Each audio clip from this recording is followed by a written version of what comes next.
Hey guys, welcome back to another Leetcode video. Today we're going to be looking at Leetcode 721, Accounts Merge. We're told that we're given a list of accounts where each element is a list of strings, and the first element is a name, and the rest of the elements are emails, representing emails of the account. So the first element is going to be the name, and the subsequent elements are all going to be emails which are associated with that account. And we want to merge these accounts. And two accounts definitely belong to the same person if there is a common email address. So in this example, John Smith and John Smith, we know that they're the same account. So even if the two accounts have the same name, they may belong to different people. So we don't merge by name, we merge by if they have the same email, if there's common emails between accounts. And after merging, we return the accounts in the following format. The first element of each account is a name, and the rest of the elements are emails in sorted order. The accounts themselves can be returned in any order. So in this example, we merge these two because we can see they have a common email. We don't merge this second John because they don't, there is no, so there can be two people with the same name, but not with the same email addresses. And we don't do anything to Mary because Mary is not connected. So this is our result list. So we have a single account now with this email concatenated, and then we have our other two elements which we just leave. So how can we solve this problem? Well, this is very indicative of a graph problem. It's also a medium problem, so it's probably not going to be so simple. There is a bit of a challenge to it, and this sounds a lot like a graph problem. So we need to build an adjacency list and associate and do depth first search and associate connected emails. And if you're like me, before coming to this problem, I had only redone depth first search, building adjacency lists with numbers. So most graph problems out there are with numbers. So you have 1 to 2, 2 to 1. But we can do the same with strings as well. We can also build adjacency lists and do graph problems with strings as well. So let's actually do that. Let's create our adjacency list. So our adjacency list is just going to be equal to a default dictionary, and we are going to pass in a list. And we also want to map, remember, we want to map each email to a name. So we want to create an emails to name hash map. Okay, that's our hash map done. And now we want to actually build our adjacency list. So we're going to say for account in accounts, if for each account and account, we're going to get the name. So we want to get the name being the first element. So we're going to say account 0 is going to be the first element. The second element is going to be the first email.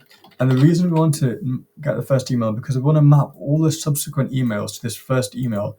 We could do a nested loop, so map each email to every other email in the account, but that would just make our graph unnecessarily complicated and just not be an optimal solution. So all we need to do is map the first email to every other email and vice versa. So we're going to say first email is going to be equal to account 1. We know that. And we can say for each email in accounts and get every email after the first email. Okay, what can we do now? We can say, let's map our emails. So we're going to say adjacency list email dot append. So we're going to append to the email the first email, and we can do the same with the opposite way. So append first email and email together. Okay, so that should be our adjacency list built, except it's not because we need to also map each email to the user. So each email to the name. So it's going to be equal to name, and we can copy this and paste this here as well. And map again each email to a name. Okie dokie, so we've built our adjacency list, and now we can actually say visited is going to be equal to a set and do that for search basically. So let me actually put a comment here. Let me say build adjacency list, and then a comment here we're going to say do depth first search. Visited is going to be equal to a set, and then let's do depth first search. So depth first search, we want to pass in an email, which is going to be our node, and a component, which is going to be equal to our result so far. So for all the emails mapped to this account that we're going to be passing into our depth first search function. So first thing we're going to do is say visited.add email. Remember, we don't want a cycle, we don't want a loop. And what we can do next is say component.append this email. So component append email, and then do depth first search for all our neighbors. So for each neighbor in adjacency list, pass in our email. If this neighbor is not in our visited set, we can do depth first search on our neighbor. Depth first search neighbor and pass in our component. And then we can just return our component once this is done. And now we can actually return result. So result is just going to be equal to an empty list, and we're going to say for each item, so for each email and name in our hash map. So our hash map is emails to name. In our emails to name hash map, let's say if the email is not in our visited set, so we haven't come across this email, what we can do is say result.append and append to our result our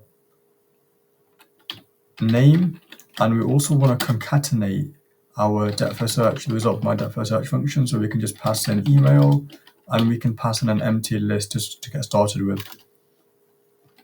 And that should be all our code. So let's return our result and let's check if we have made any errors, or if this is an, oh, we have made an error actually. An hashable type list. Okay. Emails to name, email equals name.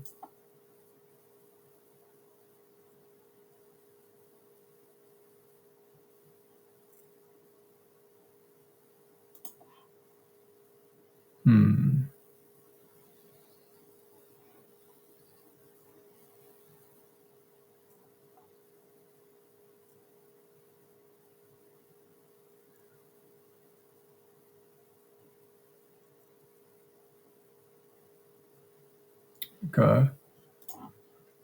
An hashable type list. Okay.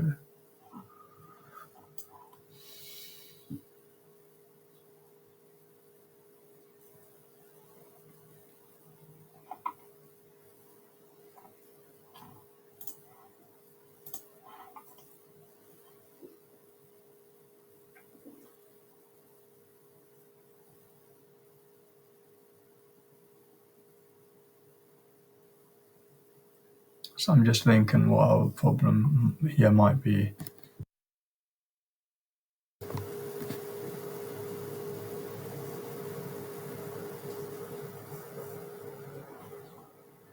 Got it.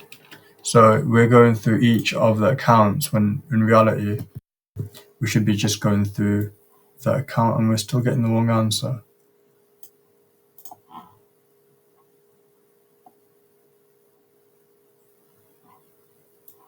That is strange. So if we look at the result, so we've solved that problem, but we do need to sort our result, remember, because we're told here that we need to return all the elements in sorted order. So let us sort our result and run our code again. And we passed both test cases. So the first problem was looping through accounts, not the account, and the second problem was not sorting our list, but we do tend to pass all 50 test cases. So I hope you guys enjoyed this video, and I'll catch you in the next one.